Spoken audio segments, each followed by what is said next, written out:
to introduce Daniel Ockeloen to the show. And how are you, Daniel? I'm fine. Thanks for having me and joining this Christmas party. So. Yes, it is a Christmas party indeed. And what we are trying to do, and for people that don't really know, you are not really in the live show. You are actually just doing this via video because you will have other matters to attend to while the show is going on. So Daniel, what have you got to show us in presents that could go under the Christmas tree? So today I want to show two different items. So let me first, for a size comparison, show my normal camera. So which is an A1, in this case with a GM lens on it. Because my toys are basically have to do with size. For me personally, part of the issue that you want is, in my bag at least, I want to have items which are small, and that means that they are mostly a compromise, but the compromise makes sense because I need to take them with me. So the things I want to show first is an ND filter and a polarizer filter in one, which is easy to connect to your setup. An ND filter combined with a polarizing filter.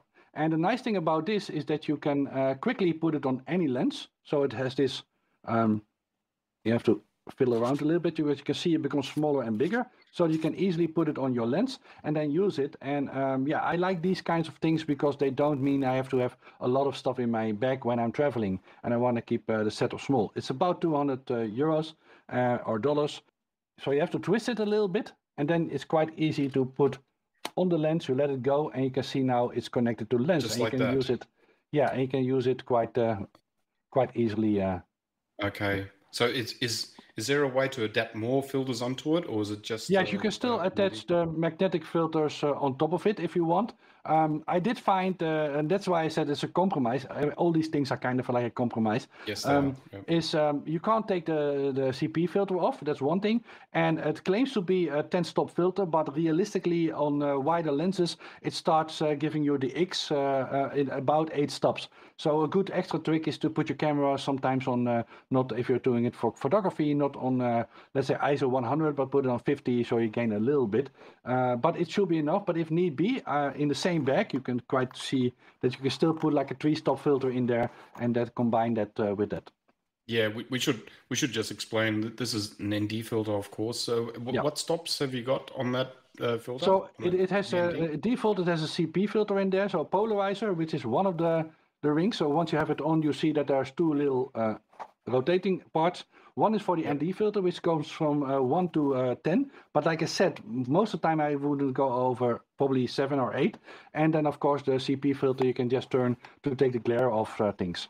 Yeah, and again, it's and the other spec left is that now I've put it on the 77mm one, which is the 135 GM, but this filter goes from 67 to 82. So means that it can go on many of my lenses, which again fits with the theme that you want to keep things small. Yeah, it's a very smart decision to actually just have one filter that fits all your lenses, and then you can just take one. Yeah, and I also noticed that. And I also noticed that if you want to put it on, you have to be a bit careful, but not as careful as you normally do with ND lenses. So if you're somewhere and there's sand or stuff like that, I'm pretty sure that this one at least won't be locked into my my lens, and you have trouble getting it on or getting it off. So that's kind of nice also.